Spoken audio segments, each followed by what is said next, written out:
قال فاذهب فإن لك في الحیات ان تقول لا مساس۔ حضرت موسیٰ نے فرمایا دفع ہو جاؤ، دور ہو جاؤ، اب تمہارے لیے پوری زندگی کے لیے یہ سزا ہے کہ تم یہ کہو کہ کوئی میرے قریب نہ آئے، کوئی مجھے ہاتھ نہ لگائے۔ اب کیا کیفیت تھی اس بیماری کی جو اس سے ہوئی ہے، اس کی تفصیل تو نہیں ہے، لیکن وہ ایسا ہو گیا تھا کہ اچھوت جیسا کوئی ہوتا ہے کہ جو اس کے کوئی قریب پاس نہ جائے۔ روایات میں آتا ہے کہ اگر کوئی قریب جاتا تھا تو اس کو بھی سخت بخار چڑھتا تھا اور اس کو بھی چڑھتا تھا، لہذا وہ بالکل آئسولیٹ ہو کر ایک سوشل بائیکاٹ جس طرح سے ہوتا ہے علیحدہ رہ گیا۔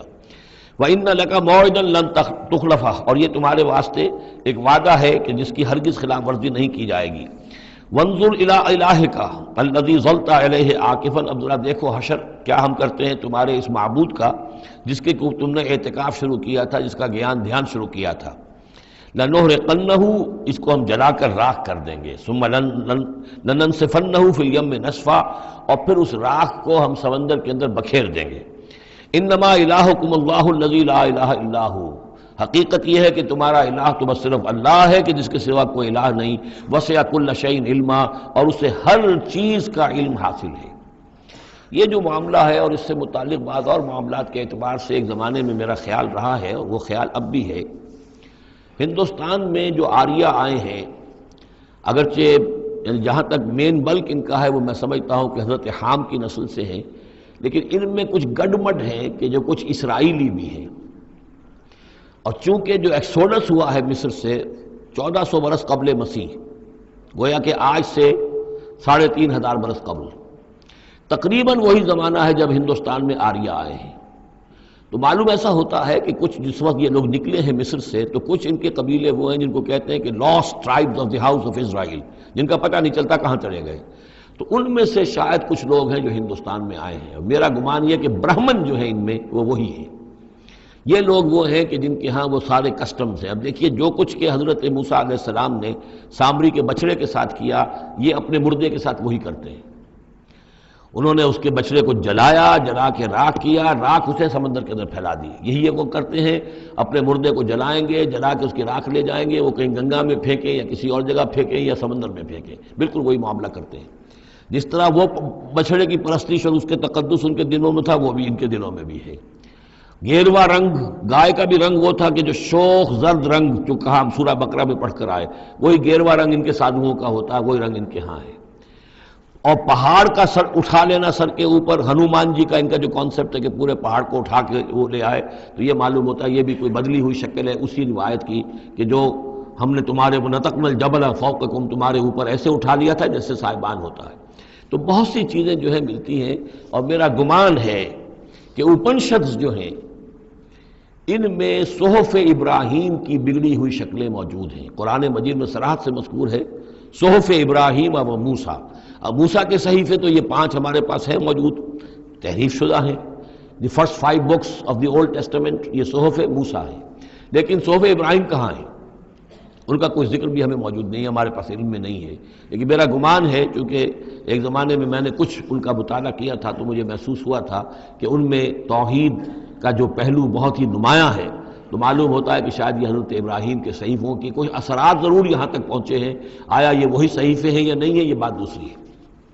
بہرحال یہ چیزیں جو میں نے آپ کو گنوائی ہیں، گوسالہ پرستی ہے، لامساس یا انٹچیبلٹی، ان کی ایک قوم وہ ہے جس کو ہاتھ نہیں لگ سکتا، ہاتھ لگ گیا تو بھرشٹ ہو جائے گا۔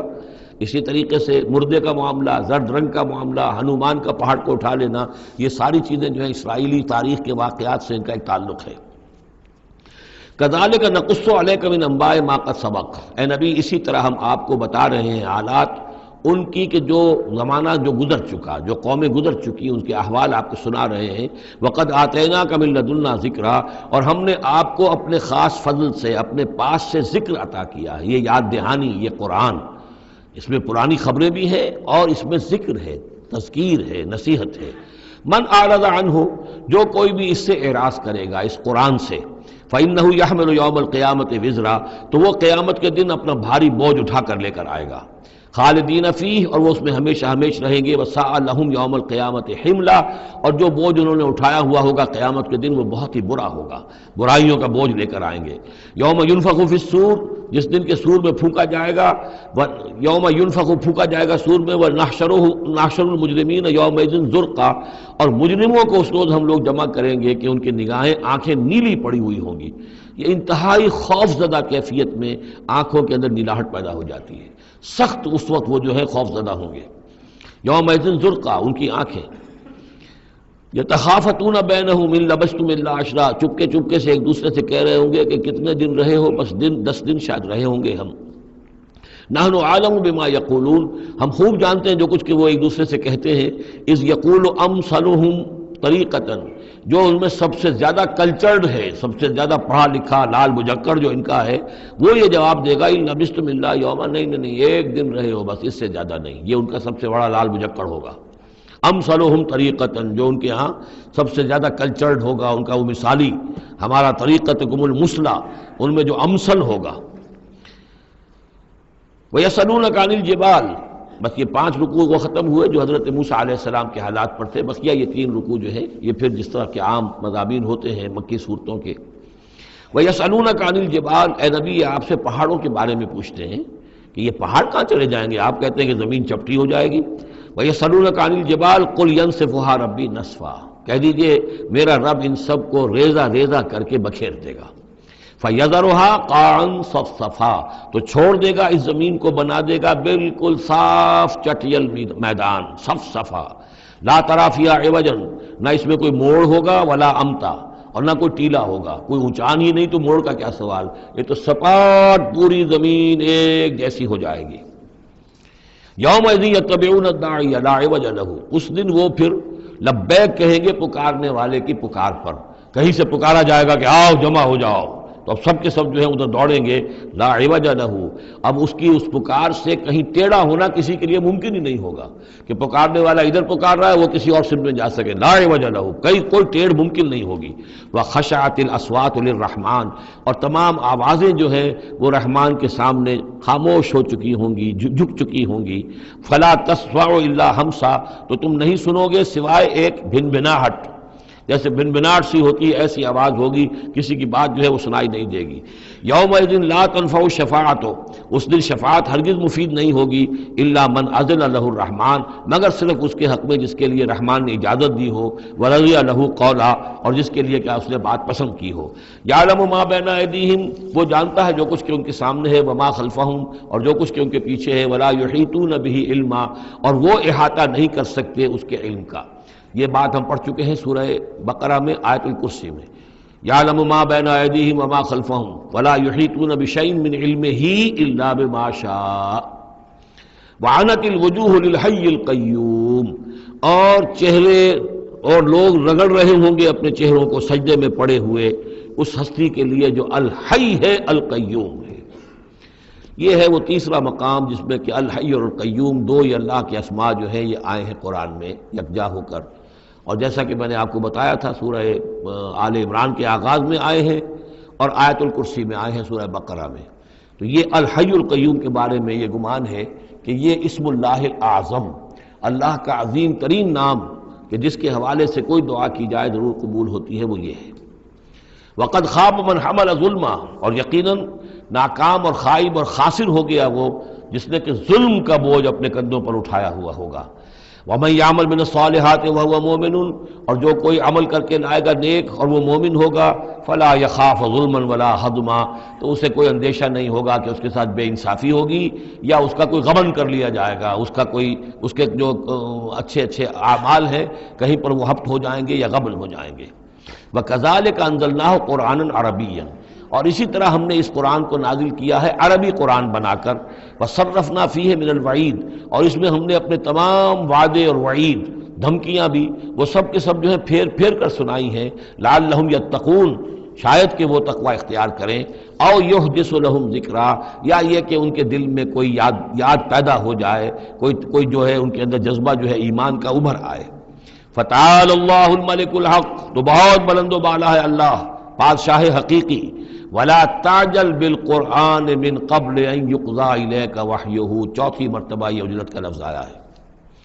اور جلدی نہ کیجئے اس قرآن کے ساتھ اس سے پہلے کہ اس کی وحی کی تکمیل ہو جائے آپ پر، یعنی اللہ تعالیٰ نے اس کے لیے جو وقت بھی معین کیا ہوا ہے اسی حساب سے اس کا اترنا یہ در حقیقت سب سے عمدہ ہے، مفید ہے، اور اسی میں حکمت ہے، اور اسی میں خیر ہے، اسی میں آپ کے لیے مصلحت ہے۔ آپ کا شوق اپنی جگہ ہے لیکن آپ اس کے لیے جلدی نہ کیجئے۔ وَلَا تَعْجَلْ بِالْقُرْآنِ مِنْ قَبْلِ يُقْضَىٰ إِلَيْكَ وَحْيُهُ وَقُلْ رَبِّ زِدْنِي عِلْمًا، اور یہ کہتے رہا کیجئے اے رب میرے علم میں اور اضافہ فرما۔ یعنی قرآن مجید جتنا اترا ہے اس کا فہم، اس کی اور گہرائی، اس کے اسرار و رموز، اس کے حوالے سے اللہ اور اضافہ کرتا رہے اور اضافہ کرتا رہے۔ جیسے جیسے قرآن نازل ہوگا اور آپ اس کے اندر مزید اس کے علم اور اس کے فہم اور اس کے جو بصیرت باطنی جو ہے اس کے لیے دعا کرتے رہیے۔ وَلَقَدْ عَهِدْنَا إِلَىٰ آدَمَ مِنْ قَبْلُ، اور ہم نے ایک عہد لیا تھا آدم سے بھی پہلے، یعنی وہی جو کہ اس درخت کے پاس نہ جانا، فنسیا، تو وہ بھول گیا۔ وَلَمْ نَجِدْ لَهُ عَزْمًا، اور ہم نے نہیں دیکھی اس میں کچھ ہمت۔ یہ عزم کے دو ترجمے کیے گئے، دونوں صحیح ہیں۔ یعنی یہ کہ ایک ہے پختگی ارادے کی کہ وعدہ اس نے کیا لیکن اس وعدے کو نبھا نہیں سکا، ہم نے اس کے اندر عزیمت نہیں پائی، کمزوری پائی۔ خلق الانسان ضعیفا، ایک اور جگہ آپ دیکھیں گے انسان کی خلقت میں کچھ کمزوری کا پہلو موجود ہے، تو آدم کی طرف سے اس کمزوری کا اظہار ہو گیا۔ ایک ترجمہ اس کا یہ کیا گیا ہے کہ اس نے جان بوجھ کر نہیں کیا، یہ نسیہ، بھول گیا۔ وَلَمْ نَجِدْ لَهُ عَزْمًا، ہم نے یہ نہیں دیکھا کہ اس کے اندر ارادہ ایسا ہو کہ وہ اللہ کے حکم کو توڑنا چاہتا ہے۔ ایک ہوتا ہے بغاوت، جانتے بوجھتے شعور کے ساتھ انسان جانتے ہوئے کہ یہ کام جو ہے غلط ہے، اور اس وقت اس کو شعور بھی ہو، اس وقت اس کے مستحضر بھی ہو وہ بات، پھر بھی وہ کر رہا ہے، نہیں، نسی، وہ بھول گیا تھا۔ فنسیا وَلَمْ نَجِدْ لَهُ عَزْمًا، ہم نے اس کے اندر سرکشی کا ارادہ نہیں دیکھا، بغاوت اس کے اندر نہیں پائی، بلکہ در حقیقت یہ نسیان تھا۔ ربنا لا تؤاخذنا ان نسینا او اخطانا، یہ تو عظیم ترین دعا جس پر کہ ختم ہوئی ہے سورہ بقرہ، کہ نسیان اور خطا ان دونوں سے اللہ ہمیں ان پر ہمارا مواخذہ نہ کیجو، تو وہ نسیان تھا۔ وَإِذْ قُلْنَا لِلْمَلَائِكَةِ اسْجُدُوا لِآدَمَ فَسَجَدُوا إِلَّا إِبْلِيسَ، یہ پانچویں مرتبہ اب یہ قرآن مجید میں پھر وہ قصہ آدم و ابلیس ہے۔ یاد کرو جب کہ ہم نے کہا تھا فرشتوں سے کہ سجدہ کرو آدم کو، تو ان سب نے سجدہ کیا مگر ابلیس نے نہیں کیا، ابا، اس نے انکار کیا۔ فَقُلْنَا يَا آدَمُ، ہم نے کہا آدم ان ھذا عدو لک ولزوجک، یہ دشمن ہے تمہارا بھی اور تمہاری بیوی کا بھی، فلا یخرجنکما من الجنۃ فتشقى، تو دیکھو یہ تمہیں نکلوا باہر نہ کرے اس جنت سے کہ تم پھر تکلیف میں اور مشقت میں پڑ جاؤ گے۔ ان لک الا تجوع فیھا ولا تعرى، اس جنت میں تمہیں ہم نے جس حالت میں رکھا ہے نہ تمہیں کوئی بھوک ستاتی ہے نہ تمہیں کوئی عریانی ہوتی ہے، وَأَنَّكَ لَا تَظْمَأُ فِيهَا وَلَا تَضْحَىٰ، اور نہ تمہیں اس میں پیاس ستاتی ہے نہ تمہیں دھوپ کی کوئی تکلیف ہوتی ہے۔ فَوَسْوَسَ إِلَيْهِ الشَّيْطَانُ، تو شیطان نے وسوسہ اندازی کی حضرت آدم کے ذہن میں۔ قَالَ يَا آدم، اور کہا هَلْ أَدُلُّكَ عَلَىٰ شَجَرَةِ الْخُلْدِ وَمُلْكٍ لَا يَبْلَىٰ، کیا میں بتاؤں تمہیں وہ درخت کون سا ہے کہ جس سے تمہیں دوام حاصل ہو جائے گا، ہمیشہ ہمیشہ رہو گے۔ وہی پھر الفاظ یاد کر لیجئے، the defiant cries of man's will to survive and conquer the storms of time۔ انسان چاہتا ہے کہ وقت کے طوفانوں کو فتح کر لے، اس سے بارہ تر رہے، اس کی ہستی کا تسلسل ہو، دوام ہو۔ تو ہمارے وہ جد امجد نے بھی اسی سے دھوکہ کھایا ہے کہ وہ کہا کہ شجرۃ الخلد، ہمیشہ رہنے والا درخت ہے یہ، اس کا پھل کھاؤ گے پھر تمہارے لیے فنا نہیں ہے۔ وَمُلْكٍ لَا يَبْلَىٰ، اور ایسی بادشاہی ملے گی جس پر کبھی بوسیدگی اور پرانا پن طاری نہیں ہوگا۔ فَأَكَلَا مِنْهُمَا، تو آدم اور حوا دونوں نے کھا لیا اس درخت میں سے۔ فَبَدَتْ لَهُمَا سَوْآتُهُمَا، یہ مضمون سورہ اعراف میں آ چکا ہے، تو ان پر واضح ہو گئیں، ننگے ہو گئے ان کے جسم اور انہیں اپنی شرمگاہیں نظر آنے لگیں۔ وَتَفِقَّا يَخْصِفَانِ عَلَيْهِمَا مِنْ وَرَقِ الْجَنَّةِ، اور پھر وہ لگے اپنے سطر کو چھپانے کے لیے جنت کے درختوں کو گانٹھ کر لباس بنانے میں۔ وَعَصَىٰ آدَمُ رَبَّهُ فَغَوَىٰ، تو آدم نے اپنے رب کی نافرمانی کی اور وہ بہک گیا۔ ثُمَّ اجْتَبَاهُ، پھر اللہ نے اسے پسند کر لیا، پھر نواز دیا۔ رَبُّهُ فَتَابَ عَلَيْهِ، اور اس کی توبہ قبول کی، اس پر عنایت فرمائی، وَهَدَىٰ، اور اسے ہدایت دی۔ قَالَ اهْبِطَا مِنْهَا جَمِيعًا، اب کہا اللہ نے کہ اتر جاؤ اس سے تم سب کے سب، بَعْضُكُمْ لِبَعْضٍ عَدُوٌّ، تم سب ایک دوسرے کے دشمن ہوگے۔ فَإِمَّا يَأْتِيَنَّكُم مِّنِّي هُدًى، تو جب بھی کوئی ہدایت میرے پاس سے تمہارے پاس آئے، فَمَنِ اتَّبَعَ هُدَايَا، تو جو کوئی پیروی کرے گا میری ہدایت کی، فَلَا يَضِلُّ وَلَا يَشْقَىٰ، تو وہ نہ وہ بہکے گا اور نہ ہی وہ مشقت میں پڑے گا اور ناکام ہوگا۔